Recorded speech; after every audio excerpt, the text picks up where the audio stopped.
फडणवीस सरकार महाराष्ट्रातील गोरगरीब जनतेला लुटतंय। काँग्रेसचे ज्येष्ठ नेते नाना पटोले यांनी ही टीका केली आहे।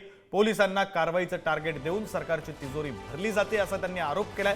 टार्गेट दिलं जात असल्याचं पोलिसांच्या संभाषणाचे माझ्याकडे स्क्रीनशॉट आहेत असं सुद्धा नाना पटोले यांचं म्हणणं आहे। विधानसभेत सांगते की आम्ही कुठलाही टार्गेट दिलेला नाही। हे माझ्याजवळ पोलिसांचं जो हे असतं डिस्कशन असतं ते व्हॉट्सअप याच्यावर ते करतात त्याचं आहे आणि हा टार्गेट त्यांना दिला गेलेला आहे आणि हा टार्गेट आपण पूर्ण करावा असे आम्हाला वरिष्ठांच्या सूचना आहेत असं ते सांगतात आहे।